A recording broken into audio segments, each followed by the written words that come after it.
So we are about to have a very unique fireside chat sponsored by Texas Tech University.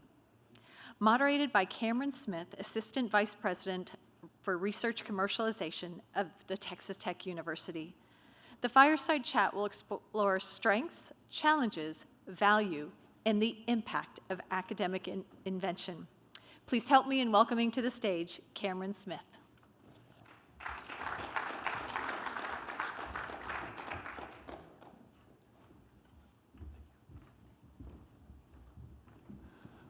All right, so as she said, I am with Texas Tech University, and in the interest of time, I'll give you a very quick summary of Texas Tech University and Texas Tech University system so that we can get to the fireside chat, because I know you guys have lots of questions for these folks.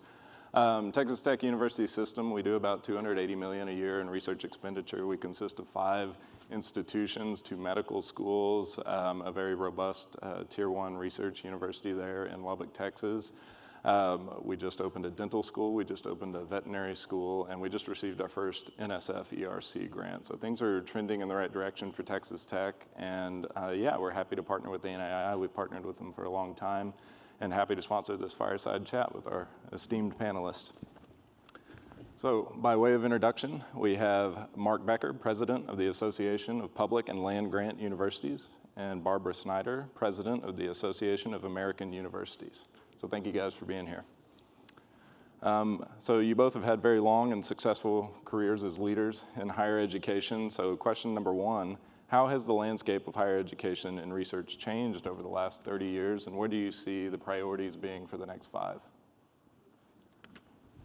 Well, I'll be happy to start, and I'm going to focus on the way that the thing you all are interested in has changed, and that's really the dramatic increase in the interest in innovation among our faculty and our students too.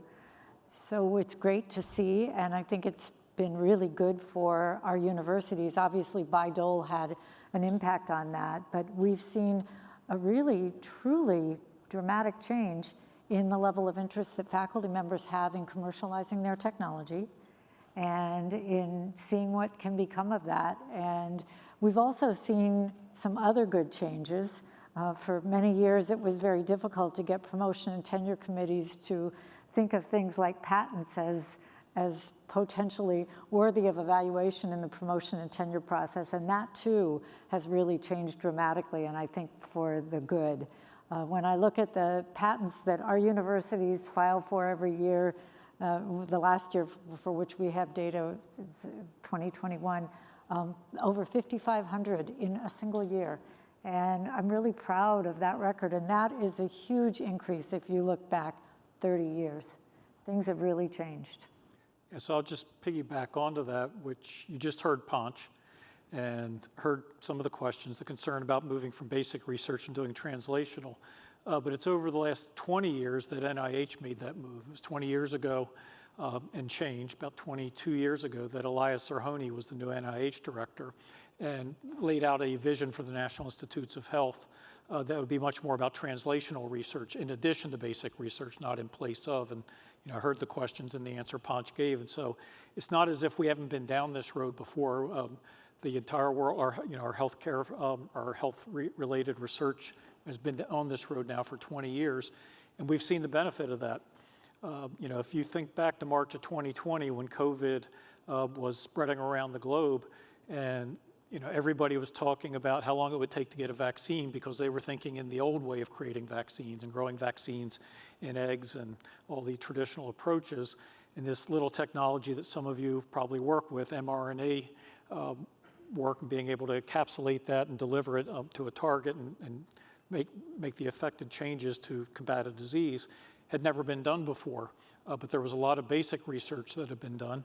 And I remember very vividly in March of 2020, April 2020, reading a paper on the state of mRNA because they were talking about trying to launch a vaccine, which had never been done. And basically the most recent paper was a review paper in 2018 laying out all the problems. But if you think about the course of research, it went from the basic research in the lab with mRNA to what were the challenges of translating it, if you will, into a vaccine. And we lived through that history, record time in getting a vaccine to market, saving literally millions of lives had we not had that work done in the prior decade. So I think it's Those have been, I think, the biggest change I've seen. And the other change, which I'm sure we'll get into, is just universities trying to figure out how to support people like you through technology transfer, through patenting, et cetera. We were doing a lot less of this 30 years ago. It was happening, but not in the way and across the breadth of universities it is today. Thank you. Yeah, so and along those lines, you mentioned translational research. You kind of mentioned the support of the faculty. One thing that was talked about on a panel, I think it was the tech transfer panel earlier, and as well at lunch, innovation ecosystems. So those are the new thing. If you don't have one, you're working to get one. If you have one, you're working to make it better. So in your opinion, building innovation ecosystems obviously been a high priority for universities in recent years. So what should be the overarching goal of these ecosystems? And then what components kind of are needed to make these innovation ecosystems, these research drivers, successful? I think probably the most important component actually is the people. I think they really drive the innovation ecosystem. And I came from a place, Case Western Reserve, which had a great tradition of innovators over a long period of time. And I never quite figured out whether they were attracted to Case Western Reserve because they were innovators, or they came to Case Western Reserve and they turned them into innovators. So it's a chicken and egg problem. But whatever came first, I don't think it matters. I do think that the people make the biggest difference, but then the support has to be there. And I think with our university leaders, they've recognized, number one, that tech transfer offices are actually cost centers. And for the vast majority of us are not money makers. And that's okay. That's part of our responsibility as universities to drive that kind of innovation and not necessarily to make money. If you're lucky enough to have the patent on Viagra, God bless you. But very few of us will get, a blockbuster like that. And yet it's still important to get faculty inventions, innovations in any form out there into the market if they can have any commercial use or even nonprofit use. So I think that system that we set up of support for faculty, making sure that, and students too, especially graduate students, but all kinds of students, making sure that they have all the tools they need. And some of those tools are equipment and support and staff support and all of that. But some of those tools are just this environment that allows people to take chances, to do things, to make mistakes and go back and try again. And that is the beauty of fundamental research in a lot of ways. And so much, as Mark said, can grow from that. It's a really incredible story. So AAU is one of the creators of these awards called the Golden Goose Awards. I hope you've all heard of it. You probably all remember many years ago, Senator Proxmire loved to do the Golden Fleece Awards, where he pointed out these really strange research projects that the federal government had funded, sort of trying to shame these research projects. And we, of course, celebrate those research projects that you had no idea what was going to come of them, but they were like the goose that laid the golden egg, and that's where the name comes from. There are lots of examples of that, including most recently the mRNA vaccine, but there are lots of other examples of great technologies that have come out of basic research, and we celebrate that. So on our campuses, we think it's so important to make sure that that environment is there so that any of our faculty members or any of our students can create the invention that is like the goose that laid the golden egg. I'm going to piggyback on that on serendipity, and you shouldn't have mentioned Viagra. So the Viagra originally was a heart disease drug, was in clinical trial, and it was actually my PhD student well, she was a graduate, she was now working in the pharmaceutical industry, but had done her PhD with me at the University of Michigan. They noticed an interesting side effect in this heart disease trial, and that was, the rest is history in terms of what Viagra went to market for and how they made a ton of money off it. But that's a great example of serendipity, is that you never know when you start down a research project where you might end up. But to get back to the question, innovation ecosystems, I absolutely agree with Barbara. It's about the people, and really what the main piece we need from this day forward, which has been a challenge in some of our institutions, and we're coming along, is the leadership in the people. In other words, I think at this point, senior research officers, VPs for research, vice chancellors for research, they get it, they understand it. They're out there working, trying to support the faculty that are coming to them looking for support.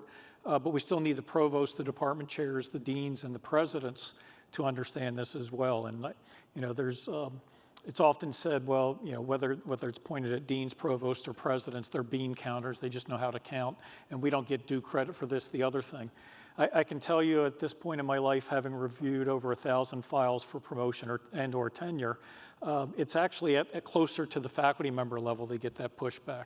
I've found myself over the career pushing back, saying, no, we want faculty that are out there doing these, what I'll call non-traditional things or different things, because that is where the innovation happens. And so you need to have an ecosystem where the leadership from everywhere between the individual faculty member all the way up is aligned, that this work is important, it's valuable, it's to be nurtured and appreciated. And it's to help the faculty members navigate it. I remember very well when as a provost, we had a faculty member who had discovered a technology in organic chemistry, and this technology proves to have a lot of commercializable application, and the faculty member agreed to work with a startup company to take it to market. And one day had a conversation with him and said, I've been thinking about your technology, and the more I think about it, you could do this, you could do this, you could do this, thinking about he was just going to light up and say, that's great, we can grow this great company. Instead, he looked at me and goes, Mark, I just want to go back to my lab. And so we have to have the ecosystem that allows that technology to prosper. But if he wants to go back to his lab, let him do it, but at the same time, support him, but also support the economic activity and the growth and dissemination of the technology. Thank you, and that is right on line with with some of the panels we've heard over the last 2 days. I think yesterday there was a policy panel that said, how do we foster this entrepreneurial spirit? Last night, Dr. Sandberg said, how do we switch the paradigm from publish or perish to invent and flourish? So kind of along those lines, and you've touched on it a little bit, but so how does a university best support these inventors, the patents, the business creation within the institution? I think by doing the sorts of things we've already talked about, and that is, as Mark said, creating that system of this is good, it's valuable, and we need to support it. I know for many years, patents were not considered, for example, in the promotion and tenure process, and I think every place or almost every place they certainly are. And if they're not, I want to talk to you. I'll try to persuade people that they should be, because that really does make a big difference. And we don't want to hold people back, because for years, I think junior faculty were told, well, don't do that kind of work yet. Do the traditional safe stuff. And then later, once you get tenure, you can do that. What a huge mistake that is, to hold people back who do have that entrepreneurial spirit and do want to do something a little bit different, if we're lucky enough to have them on our campuses. And they are the inspiration for a lot of students too, who come to our campuses with the same kinds of ideas. So I love that system. We also need tech transfer offices to help support our faculty. I think Mark gave a great example. Some of our faculty want to create a startup and go out there and be involved in the running of it. Maybe they'll be the chief scientific officer or something like that. But some of them want to do what they do, and they created something, and they're happy for somebody else to take it on from there, and they want to go back to their lab and work on the next thing. And both of those choices are okay, and we need to support both of those things. I think another thing we need to do is help educate faculty that it's unfortunately the case that our institutions cannot afford to protect every technology with a patent. You couldn't do it. There's just not enough money out there. Even the biggest tech transfer offices, I think, still have to make choices. And that's always hard for faculty. Doesn't mean they can't still develop it. Of course, they still can. There are things they can do. But that is always a hard thing, I think, for faculty who think, you're there, you're supposed to be supporting me, and that includes doing this. But you can't do that every single time. And educating faculty about the criteria that you use and how you try to evaluate those particular situations, I think, is part of our responsibility. And then making sure that your tech transfer officers, the people who are part of that office, are out there reaching out to faculty.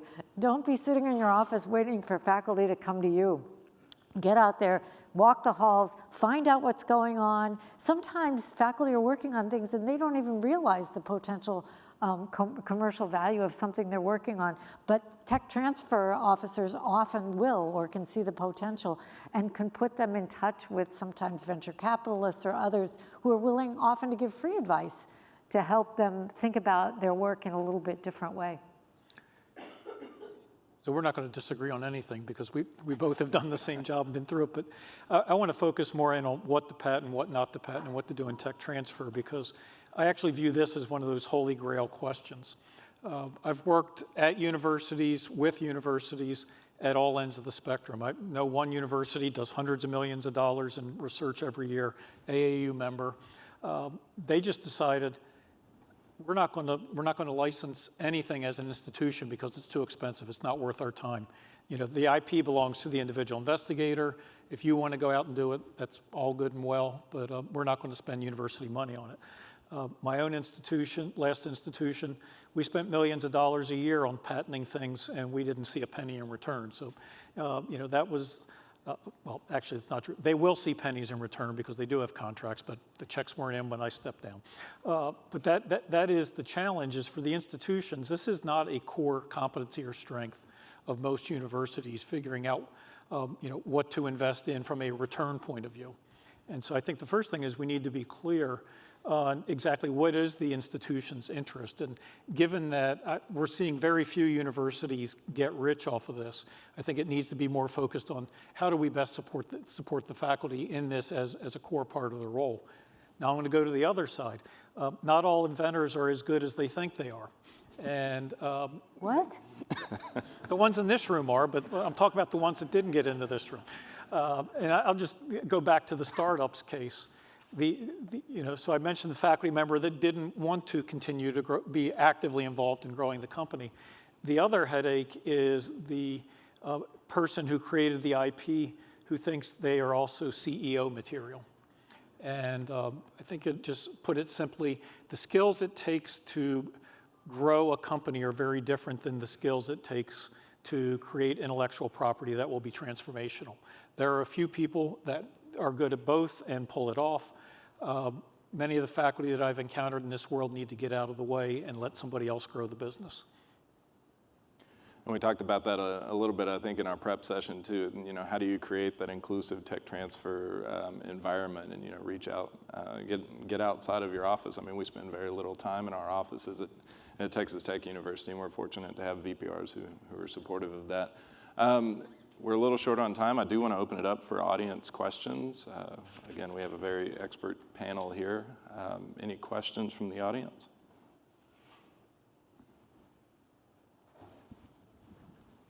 That was a great discussion, thank you.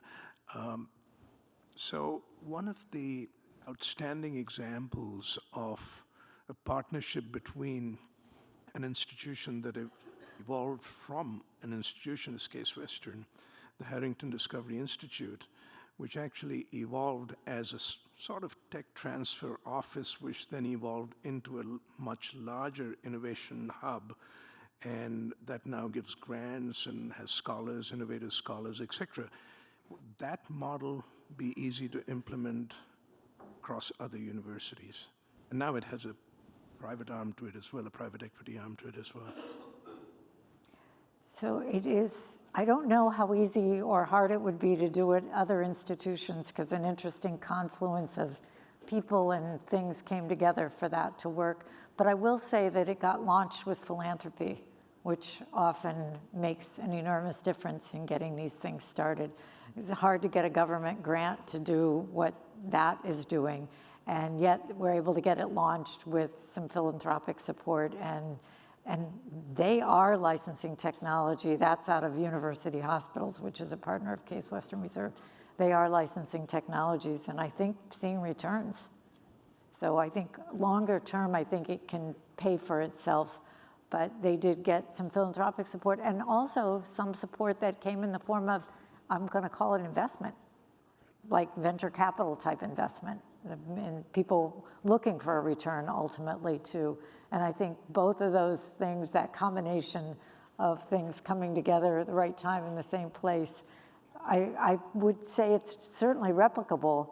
I just don't know if it's replicable everywhere, but I think it's replicable, and I think it's one piece of a larger system that makes people feel supported in that ecosystem that we've been talking about. Right, and it has now a national presence Yes. as well. So, and Absolutely. presence, right. Yeah, but that seed funding is often so important to innovation and launching something. You think Georgia Tech's online master's degree in computer science, I think it's $7,000 a year maybe. I mean, that program came out of the department. The provost thought it was a bad idea. The president thought it was a bad idea. The department didn't give up. Actually, at Georgia Tech, they call department schools. The School of Computing, they didn't give up. But the key was, once the president and the provost did realize it had a potential, is AT&T Mobility came in and put up over $1 million to basically build the program out so that they could go to market. It never would have happened without that outside infusion of cash, because these institutions are all stressed with, nobody ever has enough money. Our ambitions, our ideas, our aspirations are much bigger than the resources we have available. And being able to make big bets in ventures like this is hard. So it is being able to identify seed capital, whether it comes from VCs, whether it comes from companies, or occasionally from individuals who believe in it and, and have the wherewithal to make a substantial investment or contribution. Yeah, that was a great discussion. Thank you. My name is Tatiana. I'm currently with Georgetown University and previously with Rutgers University for many years, which, as you know, is a member of AAU and land-grant university. Yep. I want to make just a couple of comments. First, about the tenure and promotion, and I was a member of a panel earlier and made that comment as well.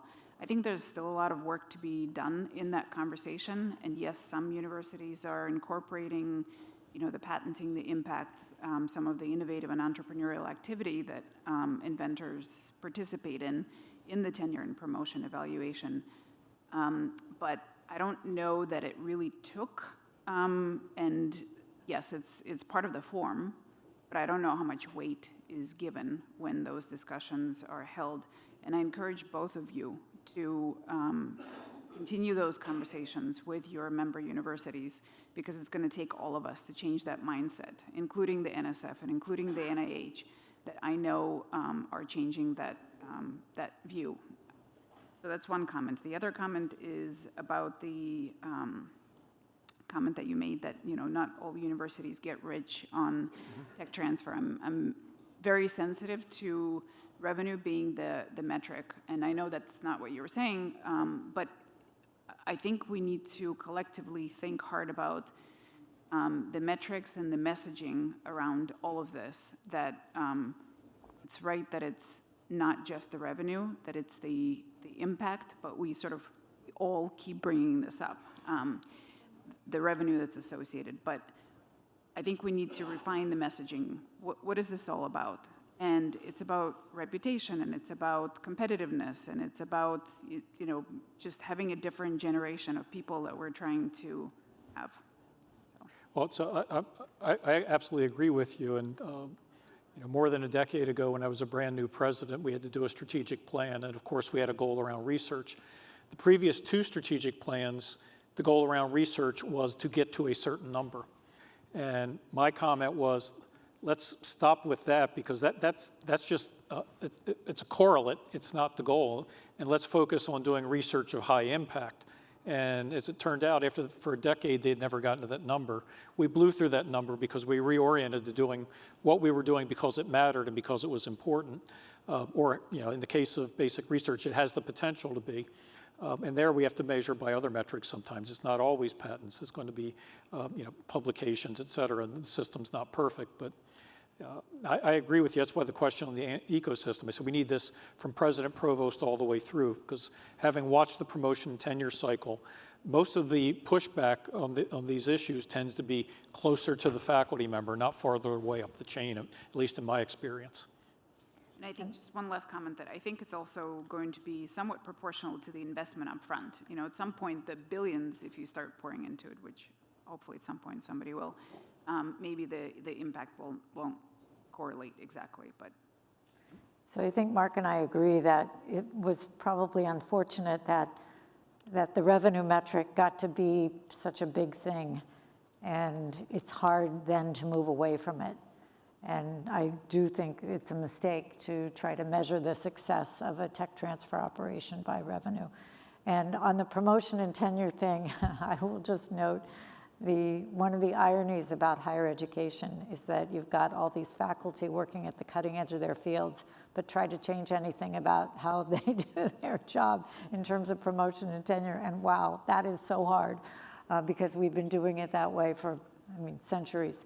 And so We're a medieval industry. we are, but that needs to be something that is clearly possible at any research university. Innovation has to be, and I think is part of the mission of the research office and the institution itself. And how can you say that that's part of your mission if you don't value it in the main way you're evaluating faculty for these big milestone things like tenure and promotion?